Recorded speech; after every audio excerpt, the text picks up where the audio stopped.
Yes. Okay, it says it's live. Where is it didn't give me a link. It just says it's live. Yeah, it's really dumb like that.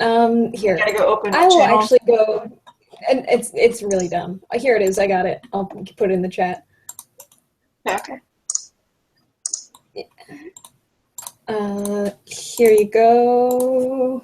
So you can get to your own stream. Okay. So I'll broadcast this and then we'll start, I guess. Yeah, it's already starting. I figured it had started, but I mean, like, we can actually dive into what we're supposed to be talking about. Gotcha. People are still retweeting that comment about Ray being everyone's favorite aunt. Oh, don't open that in Twitter. Please just go to YouTube. Thank you. Okay, I need to mute you, otherwise we're going to echo. Okay. Not you, but the video. Yeah. Yeah. Okay. I wonder, can I do the thing where, like, where you, like, disconnect? Yeah, pop out chat. Oh, yeah. Woo, so I can pop out the chat, too. Whee. Okay, so I think we're live. Are we still? Yep, okay, we're still good. All right. So, Yay. That was much more complicated than it should have been. It was. All right, hello. There's nobody watching live now, but since I'm going to leave this up, there will eventually be audience members, like, watching it later. So, while I was working on the update video and writing my script, and it was a 3-page script, and I mean, like, prose paragraphs scripts, right? Like a long script on the Gone television show. The bad news came out. Michael Grant announced on Twitter that the show wasn't going to happen, despite the best efforts of Joe Barton and the producers at Sony, who were trying so hard to get it to happen. So I do have the original script, but it's obviously a little off topic now because the show isn't going to happen. And so MT Fox X3, or Max, she's here, and she's also read the series, and we're going to discuss a little bit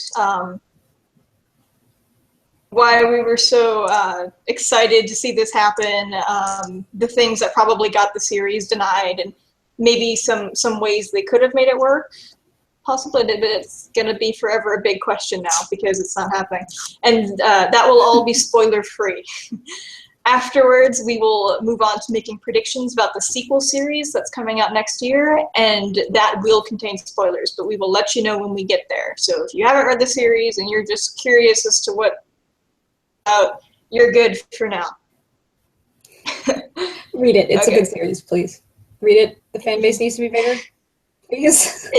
It does. Okay, on one hand, I'm a little afraid of Tumblr getting their hands on it because... Oh, yeah, because there's a lot of hashtag problematic, but... yeah. But, okay, well, what's a good starting place? Let's start with how problematic it is and how certain television shows, certain channels might not want that. Yeah. They might not want to answer some soccer mom questions. Yeah, that would be one thing, definitely, is the target audience issue. Because, like, young adult novels and young adult television shows are really very different. These are young adult novels, but as Tenniel, however you... Tenniel Flowers? Yeah. As she put eloquently in her video about why Warriors would have a hard time becoming either a movie or an animated series, is that reading and watching are two very different things. While it might not be that different because you can imagine if the writer does their job, then you can imagine very well, very vividly what exactly is going on. But again, you're not seeing that stuff in front of you. And you're not going to get a call from parents because their kid imagined someone being decapitated and thrown against a wall and eaten from the inside out by insects. Yeah. They might, that would be an issue though, if that was shown on a screen. That would be pushing it, like some of the deaths in Gone would be pushing it even for like an adult TV show.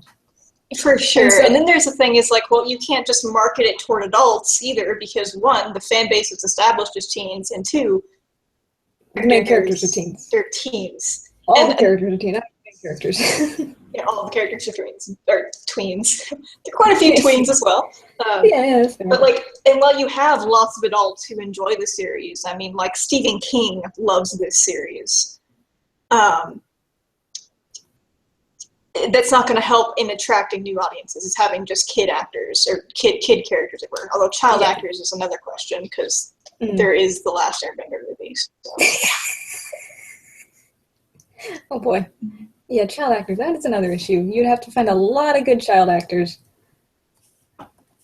Even outside of the gore issue, one of the problems is, what genre is the series? Because I remember when I was a kid and I was moving around a lot, the series was still coming out. Like, I started reading shortly before Lies came out. So I've been to like 3 different school libraries and tons of different in-town libraries. And it seemed like every time I went, they put it in a different genre section. Like the first time I saw it, it was in fantasy, and then it got moved to sci-fi, and then someone complained at my school and had it moved to the horror section. Yeah, I was going to say horror is probably where I would put it. But yeah, like it starts with a very sci-fi theme. The first book is very sci-fi. Yeah, because it has that like changing. Yeah, but it has that like superhero trope. Like Grant himself, that's what he calls it, the superhero trope. Grant is the author, by the way, for those who are listening. But some of the tropes that occur later, like there are journeys and quests where you leave and, you know, experience some big character change, or you leave looking for a specific thing. Like, those are heavy fantasy tropes. And then, like, I'm sorry, but if you read Narnia as a kid, it's hard to look at the coyotes and not think of those wolves, right? Some of the creatures they run into. Some of the creatures they run into are very fantasy-esque. I mean, they're terrifying and, you know, horror as well, but it gives an air of fantasy. And then horror is kind of like just this, someone went crazy with the icing and smothered the cake kind of layer to it.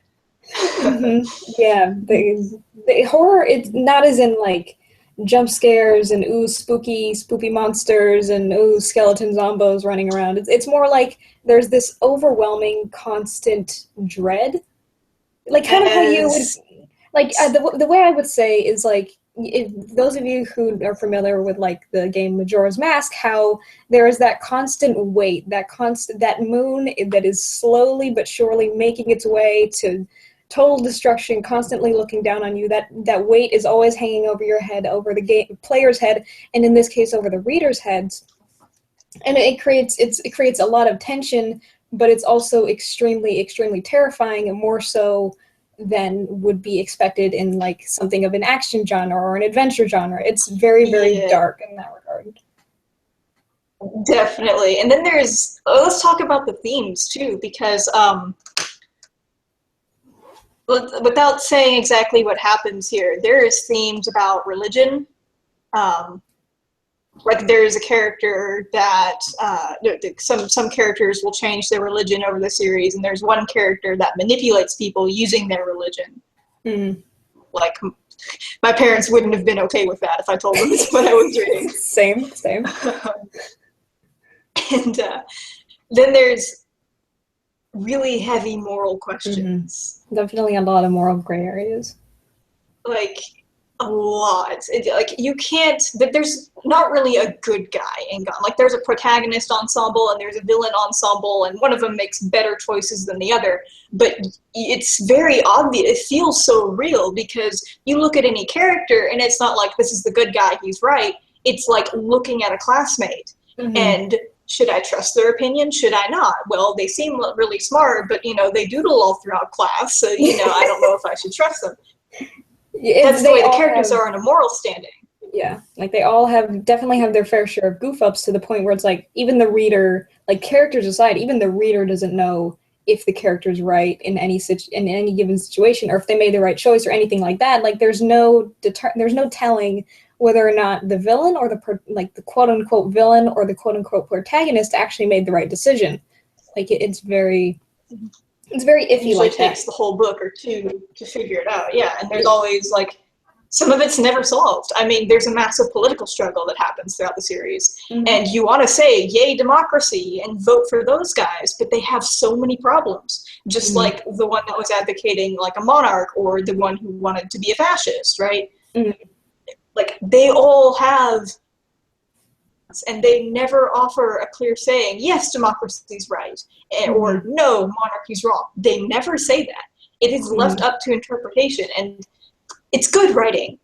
Yeah. Right? Like it lets the reader engage with the text and make their own opinions, and it's such an immersive world because this makes it realistic, and it's not overly complicated either. It's easy to follow. It's just hashtag problematic is what it is. Very problematic. There are a few scenes too that beyond gore or moral issues, like we don't need to know like when murder is wrong, but like scenes where characters do things that they're again because just as you're wondering, was that the right choice, or maybe more importantly, was that a forgivable bad choice? The other characters have to decide that, and they might forgive characters for stuff that the reader will say no to, and like.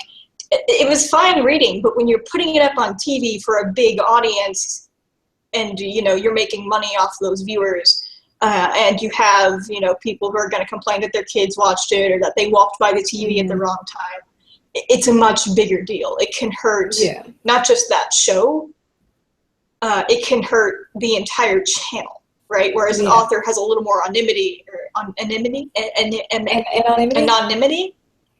Yeah, the author can start a new series or make a new pen name, as Michael Grant has done lots of times. He's had a lot of pen names. So it's a much bigger risk for a television series. And the other thing, too, is like people will casually watch television. Maybe not if it's labeled horror, because people tend to think horror has no plot or character work. But people will say, oh, well, it's on, so I guess I'll watch it. And rarely will you see an avid reader just like, you know, casually pick up a book like, oh, I guess I'll try something out. I mean, obviously people explore new genres, but the people who are picking up Gone have all been avid readers who look at it and say, yeah, I want a creepy dystopian sort of book, and pick it up, right? They know what they're getting into, or at least they think they do, or know they'll probably enjoy it, and they do. Whereas television, you're just flipping through. You could have a 2-year-old sits on the remote and so, and suddenly someone's getting eaten from the inside out by insects, and that's just a fun time for everybody. That happens multiple times throughout the series. For those who are listening and haven't read it, it happens not just from the same type of insect either. There are multiple eaten from the inside out deaths. Anyway, the other thing with Gone, and this is, everybody has always said, including the author, it would do better as a television series than a movie, because it has so many side characters that are important. And like it has, like I said, an ensemble. You have a host of people that by the end of the series, you don't know which one's the main character. Okay, and they have this set of people for the protagonists, or the people who are usually on the good side, and the antagonists. And I love an antagonist ensemble, because even in ensemble movies like Avengers, you still have the single villain, Ultron or whatever. Villain ensembles are my favorite thing ever. It's so great. Villain ensembles are so wonderful. They're just so much fun to read. And it's part of what gives the villains this, you know, was that right or was it wrong feel, because you have multiple motives and multiple plans that are coming in, and you see them stop and discuss all their options. Okay, it's really good, but that would have to be cut in a television series too. Yeah. You think of the way it's structured, even if they include these characters, they might get smushed into like these filler episodes, and you're going to groan and be like, oh, another Decca episode. I want to go back to Sam. Right. And then there's not only do you have like that problem, but if they're crammed into a filler episode, where they might do something that influences the main plot, but that all has to be done within that one episode. Yeah. So rather than like Decca's journey throughout the 4th book, slowly becoming more and more prominent throughout her 2 books, that would be reduced to 1 or 2 episodes. So it's shorter, and they wouldn't have as much or maybe as important of an influence, and whatever influence they do have could feel very ex machina-ish. Yeah, because it's less of a filler episode and more of a, oh, let me explain something really quick episode, kind of like the Mikasa's flashback episode in Attack on Titan. I hated that episode. Yeah, I feel like that's one of those things where it's just any novel adaptation that is adapted into anything else is going to have that issue. So I'm not sure that issue is unique to Gone, but I feel like Gone definitely gets a nice big swing from that, because it does have so many well-developed characters and it follows so many different perspectives that it's just, there'd be so much jumping around that a lot of characters would just get the shaft. Last time I read it, I counted, and there's like, I don't remember exactly how many main characters' point of view we saw. I mean, we see everyone's point of view, but like there's Sam, Astrid, Adelio, Decca, Quinn, Petey, Mary, Dara, Orc and Howard. They're both in there. We'll count them with the Perdido Beach side, I guess. And that's just the main, like the protagonist ensemble. This isn't counting the villain ensemble, and furthermore, this isn't counting any of the other side characters that step in. And I don't mean like side characters like Decca. I mean like characters maybe like Duck or Cinder, who have like maybe a total of 1 page point of view throughout the entire series. Like those guys would be completely erased, but I counted how many different points of view there were in the series, and it was upwards of 40 different kids. Out all the small ones like Cinder, and each one is so unique.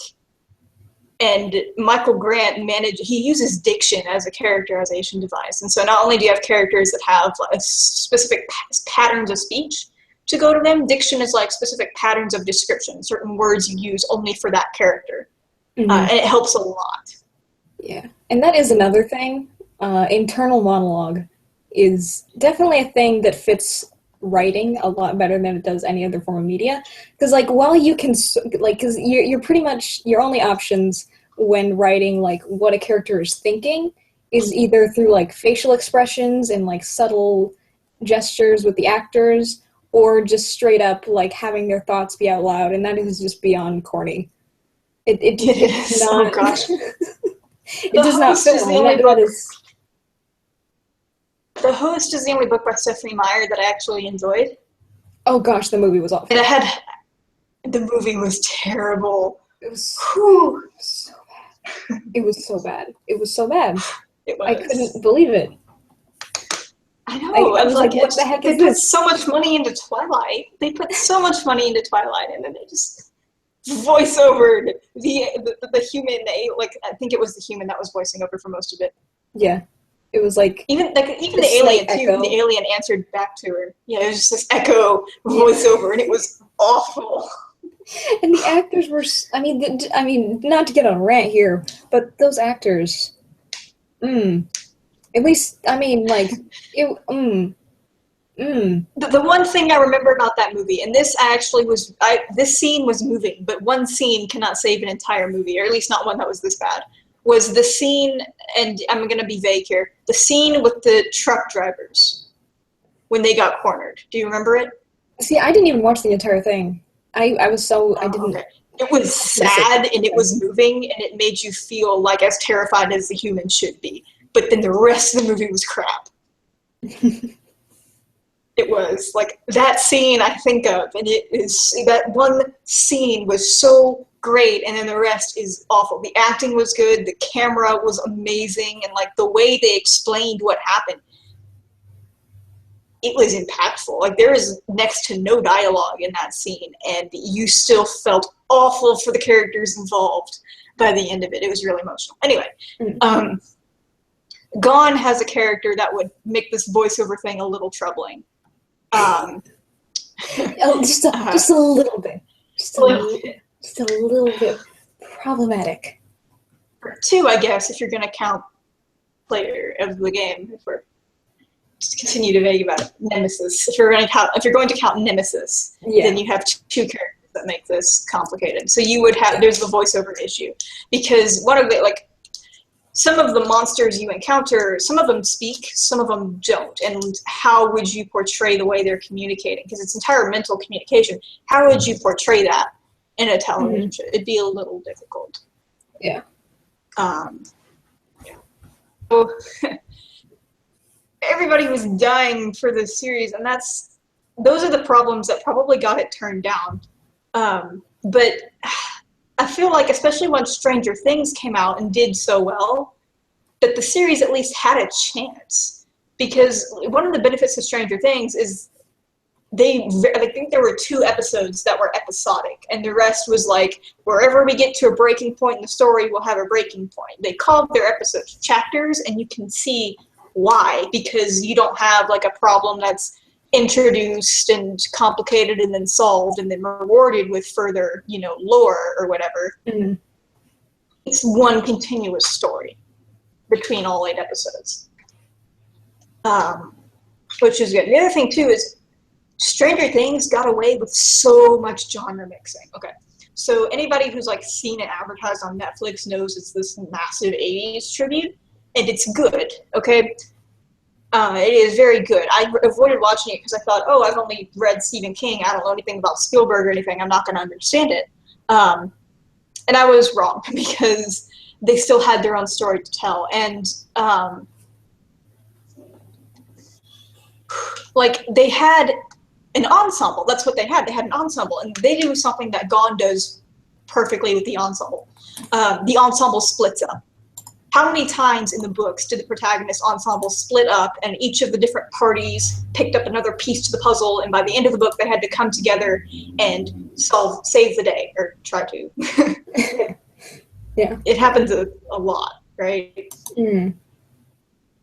Because you usually Albert or Astrid are eyes back in town, and then you have Sam and the other.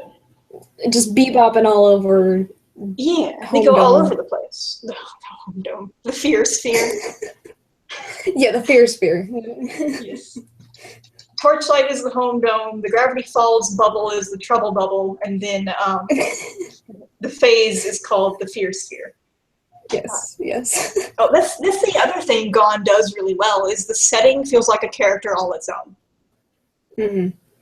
It does, because you have so many of the monsters that start showing up, and gosh, I love the way he describes the landscape too, because it feels like that southwestern, like dry and. Yeah, it sounded like Kelly, right? Yeah. I was actually wondering about mosquitoes the entire time. I was like, what did the mosquitoes do? Because that would be horrible. Like, if the mosquitoes mutated? Oh my gosh. That'd be bad. Jumanji. Oh no. No Jumanji mosquitoes, thank you. But yeah, so anyway, Stranger Things got away with that genre mixing, and here's how Stranger Things did it. Its ensemble consists of child characters, for one. Like, I mean, the actors were 14. I think the characters were 12, 13. They were one group, and then there were several adult factions or teenage factions. There was a group of high schoolers that were split up, and they all gathered different parts of the story and then came together at the end of the season. And they each followed a different genre, right? It was all very 80s stuff, but like the boys had a very E.T. or Goonies kind of structure. It was coming of age, and, they met, who actually had a lot of very direct references to E.T. And I mean the character in the movie, like that character they made lots of jokes about that character being E.T. And I got that. I didn't live through the 80s, but I got the E.T. references. E.T. was one of my favorite movies. Gosh. For those of you, I'm not going to spoil, but for those of you who've seen Stranger Things, the van was my favorite part. Okay. Wonderful. I mean, they went beyond just making references to E.T., but they made jokes about it. It was great. Anyway, and then there was an adult faction that had this giant conspiracy plot, and it was like the boys had their own adventure plot, like adventure. That's what the boys have, the younger kids. The adults had a conspiracy, like government conspiracy that was going on because MK Ultra, you see them mention it in the show as something that happened in the 60s, 70s. That was a real project. So paranoia about governments being corrupt or doing shifty stuff behind the back of the public was a really real fear back in the 80s. So that's what that calls back to. Remember, the Red Scare was happening as well. I mean, if you didn't catch the hint, how everybody hated Russia throughout Stranger Times. Stranger Times? Stranger Times. Stranger Things. Queen, no. I'm trying to come up with a vision for Stranger, and I almost made an oopsie. Anyways. Okay. Oops. Oops. All good. So, oh shoot, I just did that on the wrong layer. I'm still working on the off this head thing. Okay. So, and then the teenagers had, gosh, it put off Warm Bodies vibes, their plot. Terrible teenage angled movie, like horror movie. The poolside monster, like that is such cliche. A lot of this was cliche, and that's another thing that Gone does, but not as frequently as Stranger Things, is they introduce cliches and then they delve farther into them, right? Max, you do this in Flint and Steel, I noticed, and it's wonderful. Silas is my favorite example of that, but yeah, but these are all very different genres. They're all very 80s, but they're all different genres. And what they did is they marketed Stranger Things as sci-fi, which is the other reason I was iffy towards it, because sci-fi books I read, but I mean, I choose Hunger Games over Star Trek, if you follow what I'm saying.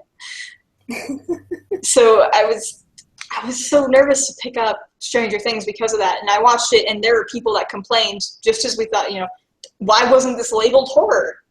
Because Stranger Things has a very strong horror feel to it. I recognize the title font for the series. That's the Stephen King font.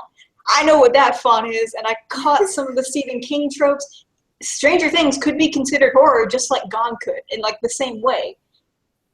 Genres and other plots, but horror overlays all of it. But they didn't market it as horror because they knew people were either going to say, no, I don't want to get scared, or no, horror never has a good plot.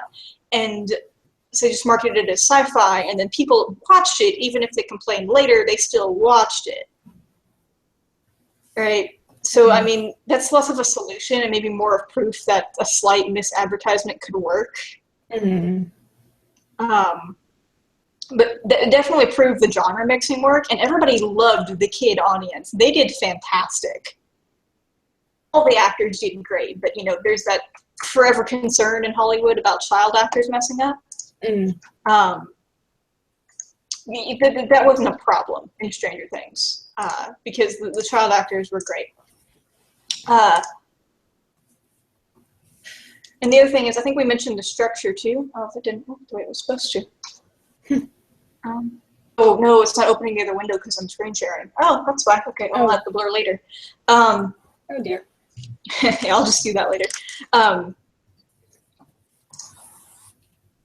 Where was I? Oh, yes, okay. So, and then, again, I think we mentioned the structure would make it so much easier, because furthermore, like, these different groups, they come together at the end of the series. And so the episodes, and I think the 100 also does this a little bit. I haven't seen a whole lot of that.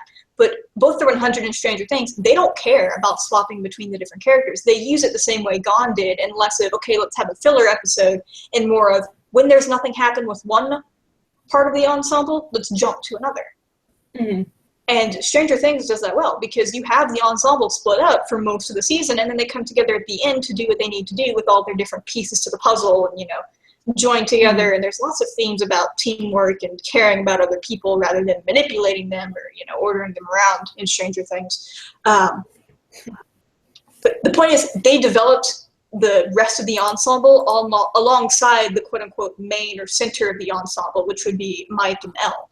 So, like the two main characters, the characters that we focus on most. Even then, people debate the main character of Stranger Things. Some people think it's Nancy, who's the leader of the high school trope and not the adventure boys trope. So, Stranger Things proves that can work if you structure your episodes in a similar way.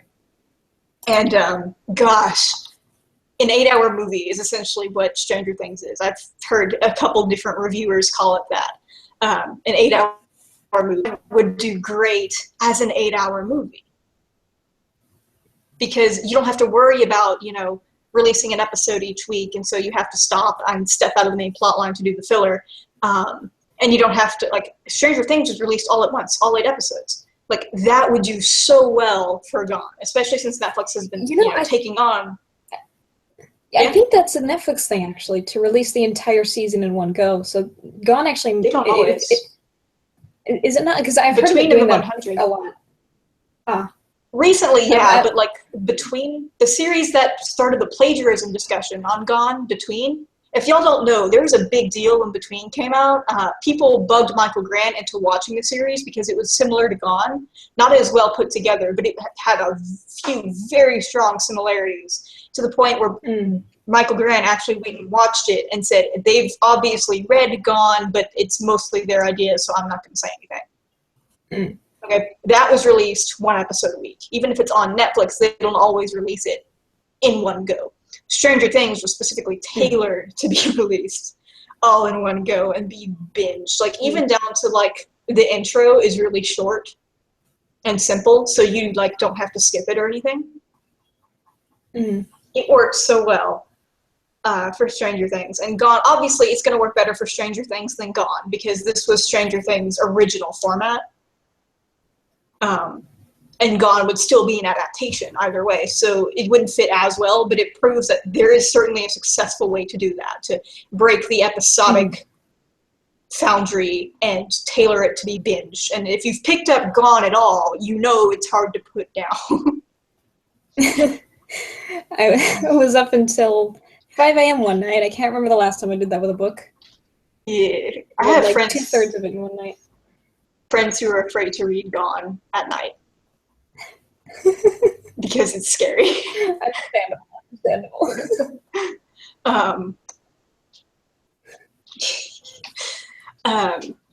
So yeah, it could have worked, but you still have, a few issues. I mean, Stranger Things still didn't have as broad of a cast as Gone did.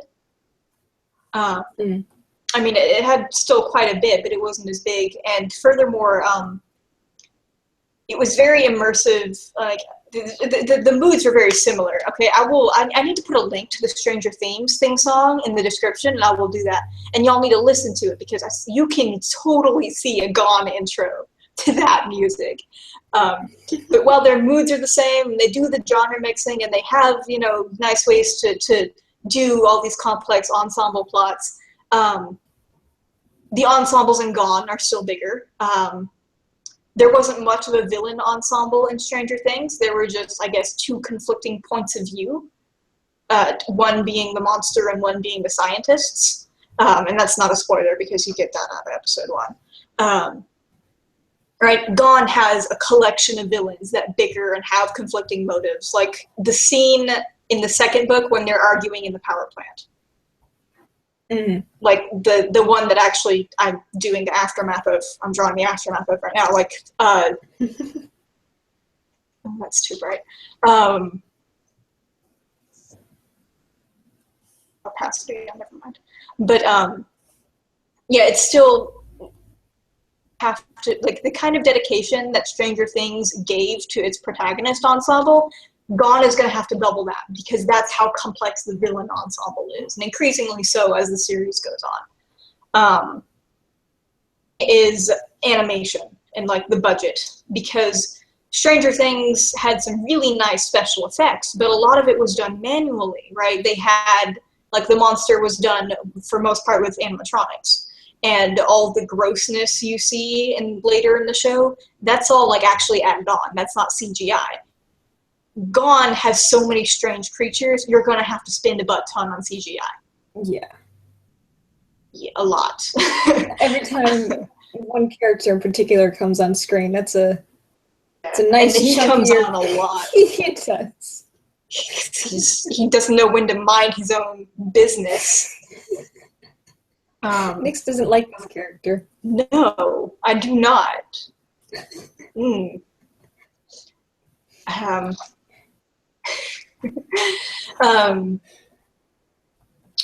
Yeah, so I mean, Stranger Things, I remember, like, Stranger Things is great in its own right. I don't want to say it's just great because it meant Gone was so much more possible when it came out, because it is so good on its own. I recommend y'all watch it, but make sure you don't start until you have a free 8 hours, because you won't stop.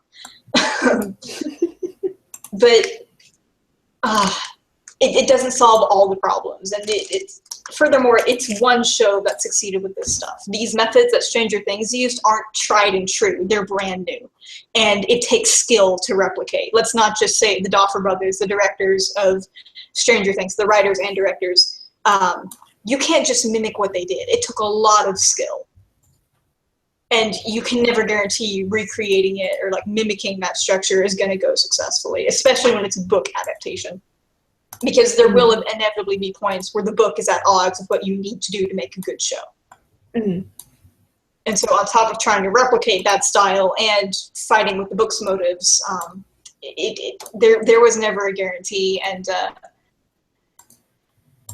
that's, yeah, as much hope as I had, it's gone. I still don't know what to do because... As much hope as you had, it's gone. Good. What? Gone series? What do you mean?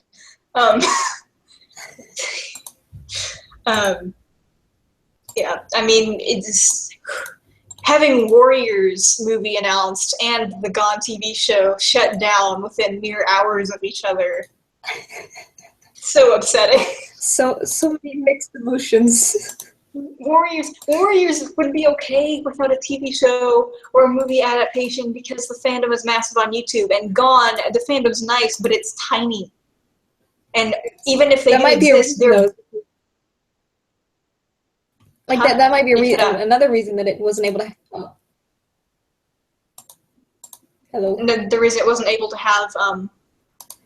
another reason that it might have had an issue happening is because there wasn't enough interest. Like, I mean, it honestly is shocking that with Warriors, the fandom the size that it is, that it took this long to get an adaptation.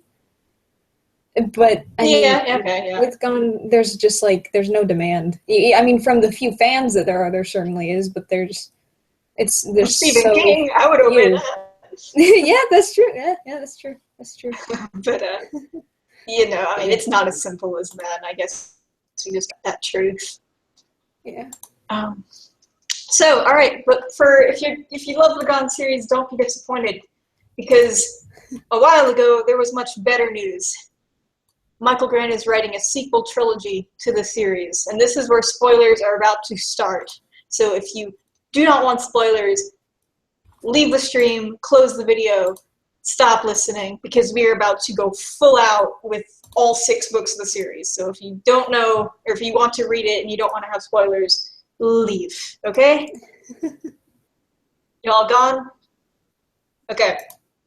This series isn't going to take place in the phase. This is going to take place 5 years after, I believe. It's going to focus around the same characters. It's going to be just a different story that happens to be set in the same timeline, is what he said. And this is what's been confirmed. Dekka is coming back. He's staying away from most characters coming back, but he's introducing a few. And Dekka's coming back, and there's rumors going around that she'll be trans now, which is interesting because I want to see Dekka happy. I want to see her happy. She got so much crap. She deserves to be happy. She does, and oh gosh, Brianna's death is so high up on my sad character death list. Because that was awful. That was so bad. It hurt so much. She was always so happy, and she made the best of things. And like I had another friend tell me she was annoying because she's messing around and like playing superhero, and that's gross. It's not responsible. And it's like, I'm sorry, but she's 11. She's got to find some way to cope with it. Yeah, it's true. Not pessimistic way. So I mean, it was great. She was such an inspiration, but we knew she was pushing her luck. I mean, obviously, and then she died, and then you have to deal with Dekka being right there and watching it happen, and it's Dekka's description of what happened, and it's so awful. It's but just, anyway, no, bad times for everybody. Deca is coming back, and hold your breath, Drake is coming back. Oh joy, oh joy, I'm bouncing in my seat. I'm sarcastically bouncing with joy. What, how? How and why? How and why? Okay, you answered this several months ago. Oh, did I? You brought this up. You did. Because the Gaia Phage has the powers of all the kids, right? It had, okay, funny story, I once wrote like 2 chapters of Gone fanfiction before Light came out, or before Fear came out, and this was back when I was obsessed with making Mary Sue's, and this was Nick's idea, actually, to make a character who is quote-unquote a sponge, who could steal the powers from nearby mutants and use their powers. And then, like, the Gaia Phage showed up, and I was like, wait, I wanted that as a protagonist. Crap it, not like this. Great. But you answered this. The Gaia Phage had, in its physical form, the powers of all the kids. So it had Kane's telekinesis, and it had Brianna's speed until she died. It had Bug's chameleon trick thing. Right? What other mutant are we looking over, guys? What other mutant was still around at the end of the series? Brittany. Brittany? I mean, but she kind of didn't... Okay, when we discussed it before the series had been confirmed, I kind of dismissed it as, well, Drake vanished, right? And Brittany was a part of him, so she's not around anymore. I don't know if she'd been absorbed entirely by him. Oh, yeah, I did ask that question. Yeah, or not. But if not, or is literal immortality. She can be killed and, like, completely disabled, but she's never going to lose consciousness. And the Gaia Phage certainly do a heck of a lot with only consciousness throughout the entire first 5 books. Also, the first book is called Monster. And then the second one, as of right now, it's not set in stone, obviously, but the second one is planned to be called Villain, and the third one is planned to be called Hero. And those 2 titles, and this is completely arbitrary and probably won't matter, that makes me think of Kane. I don't think he has a chance at all of coming back. No, he did. I mean, that'd be nice if he wasn't, because he was, I like him, he's a good character. So, you know, if Drake can come back... I kind of want him to stay dead just for the integrity of the character, but, like, I would love to see them revisit some of his themes or maybe touch on how Diana's doing. Oh, yeah.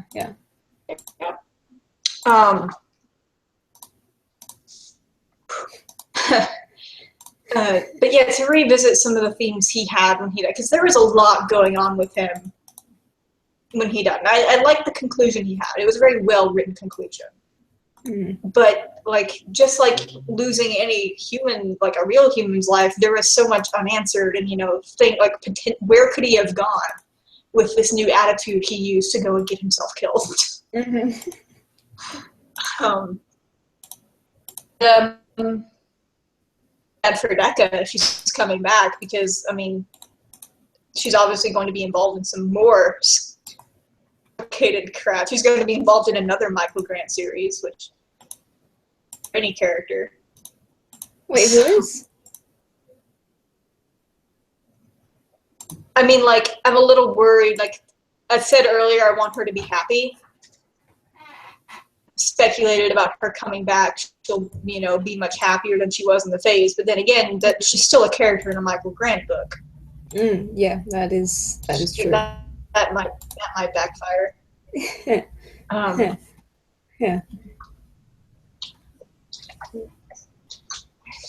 But anyway, so yeah, that, and then 5 years after the phase is what we know. So is there any other predictions? Any other terrifying insights you have? Terrifying insights. Well,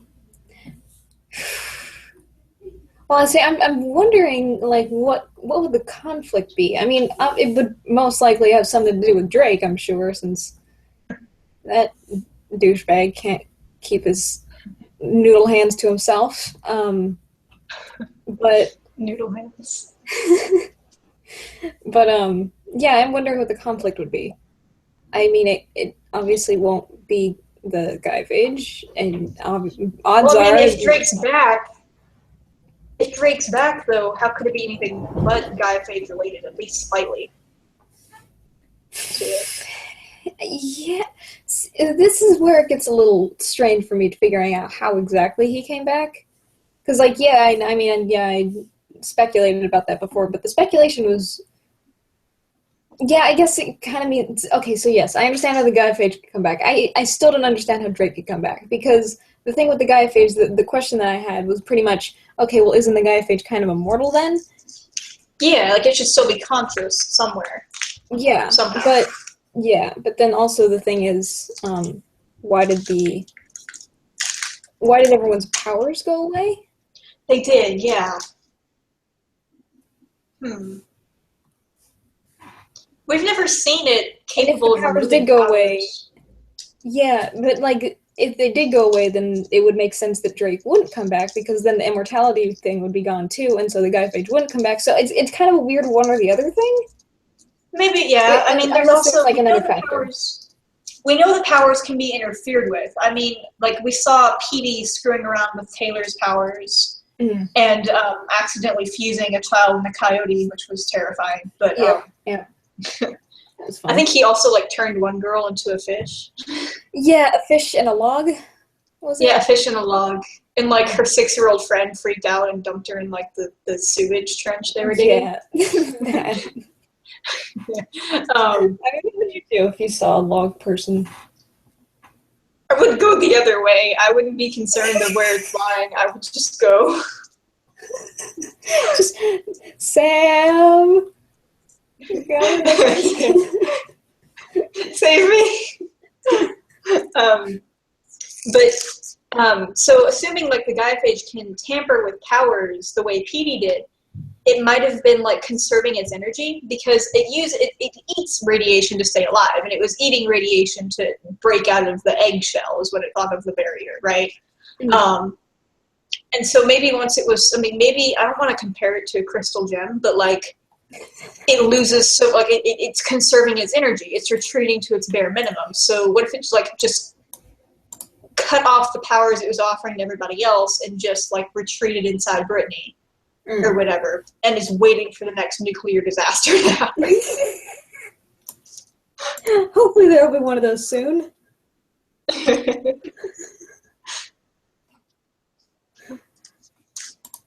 It can't be long before the humans screw up somehow. Or another meteor crashes down and kills a guy and breaks a big concrete shield.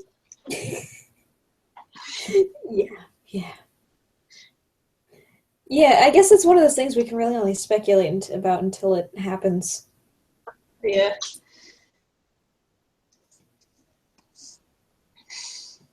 Gosh, I mean, originally it was going to come out in fall 2017. I think it's been bumped up to like spring or summer 2017. Okay. So it is coming out soon. So hopefully the wait's not that long. Other stuff? No, I haven't. No? I'm a bad reader. I don't. I'm a bad reader. Gone is the first.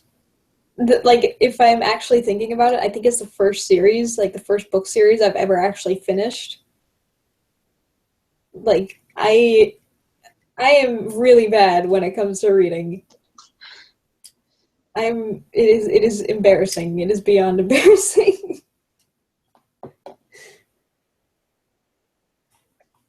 Well, for anyone out there who does read Michael Grant's other stuff, the Berserk trilogy has been licensed to be made a movie.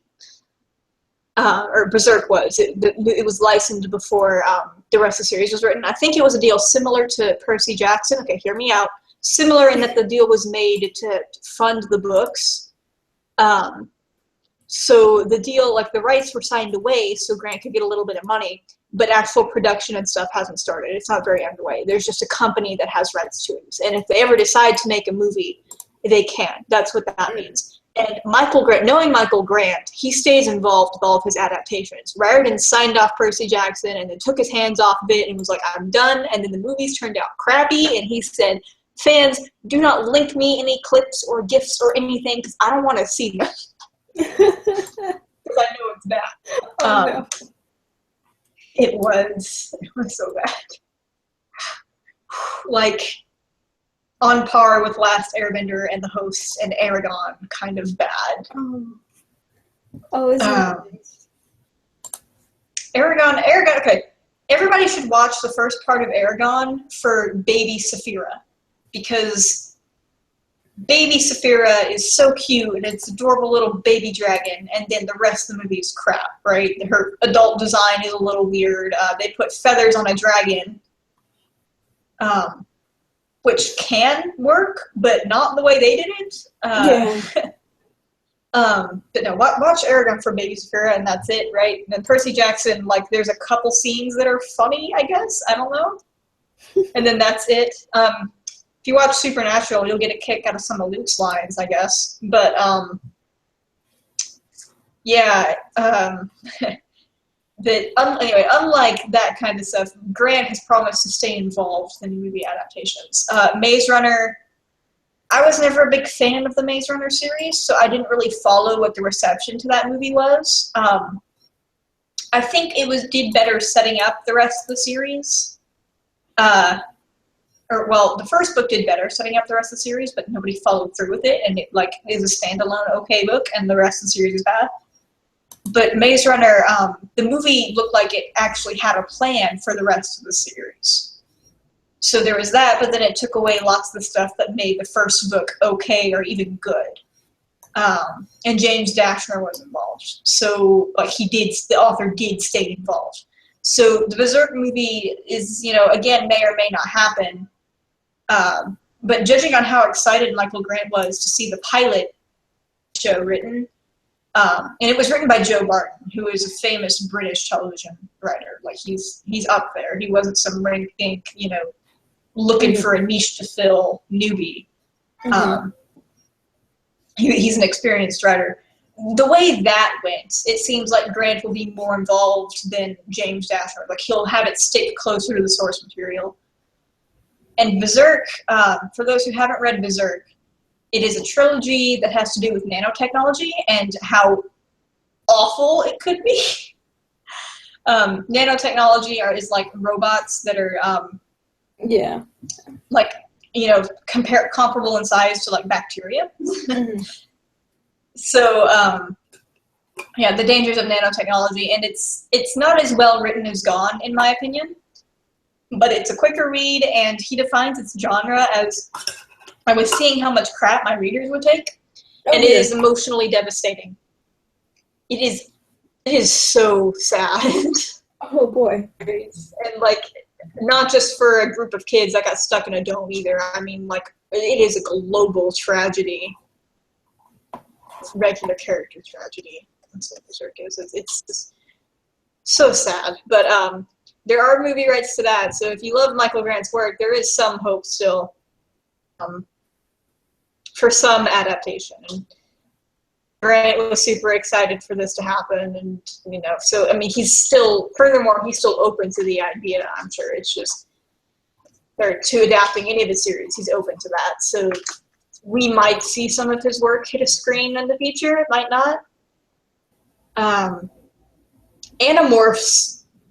He did write Animorphs under a fake name. I think he wrote it with his wife, but I know he was certainly involved with it.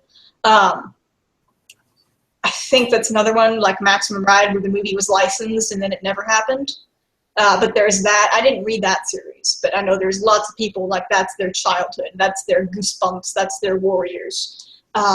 So, yeah, that's the Gone TV show. And everything it could have or may not have been.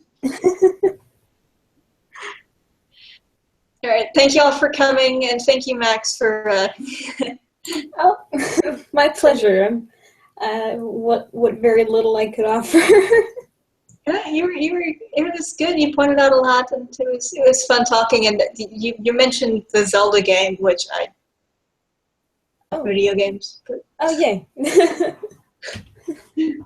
All right. So I guess that's it for the stream.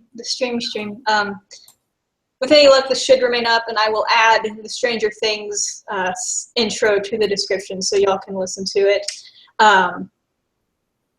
So yeah, all right. Thank you for listening to us ramble and discuss about